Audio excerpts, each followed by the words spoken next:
ఒక మనిషికి ఎంత కావాలి?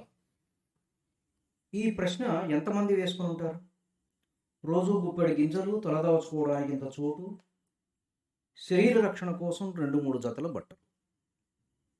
వీటితో నేను బ్రతకడమా? డామిట్! ఇంపాసిబుల్. యవ్వనంలో ఉన్నప్పుడు సరే, పంచేంద్రియాలు చాలా బలంగా ఉంటాయి. ఎన్నో విషయాల మీదకి వెళుతూ ఉంటుంది మనస్సు. అది వేటి మీదకి వెళ్ళిందో వాటిని సొంతం చేసుకోవడానికి చేసే ప్రయత్నమే మన జీవన సమరంగా చెప్పబడుతుంది. యవ్వనం సంగతి వదిలేద్దాం. మరి జీవిత చరమాంకంలో ఉన్నవాడు కూడా ఈ విధంగానే ఆలోచిస్తూ ఉంటే, ఇంద్రియ వ్యామోహం తగ్గని వృద్ధుడైన లుబ్ధావధానుల వంటి వాళ్ళు ఎంతోమంది.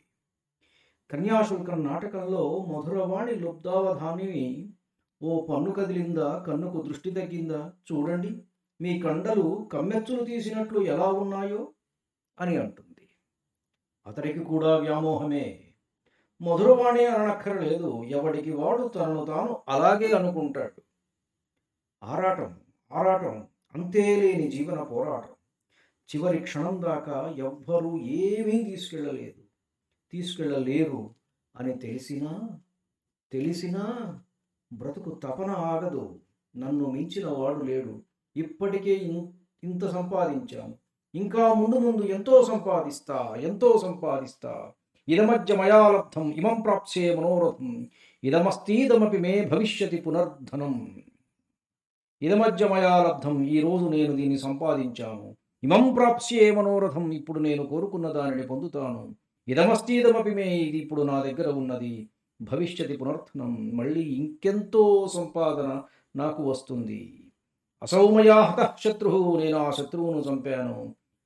హనిష్యే చాపరానపి, మిగతా శత్రువులను కూడా నేనే చంపుతాను. ఇట్లా రంకెలు వేస్తూ ఉంటాడు ఆసురీ ప్రవృత్తి ఉన్నవాడు. ఇదంతా కూడా ఆసురీ ప్రవృత్తిలో ఒక భాగం. ఈహంతే కామభోగార్థం, కామభోగాలను అనుభవించడానికి మనిషి ఇంకా ఇంకా ఆరాటపడుతూ ఉంటాడట. ఇది ఆసురీ ప్రవృత్తి. మన ప్రవృత్తి ఏమిటి? అది ఎందువల్ల కలిగింది? మనం ఎట్లా ఉన్నాం? ఇది ఎవరికి వారు ఇంట్రాస్పెక్ట్ చేసుకుంటూ ట్రాక్ డౌన్ చేయవలసిందే. అలా మనలోకి మనం ట్రాక్ డౌన్ చేసుకోకపోతే జీవితం యొక్క అర్థం ఎప్పటికీ మనకు తెలియదు. ధన్యుడిని. నమస్కారం. ఊటుకూరు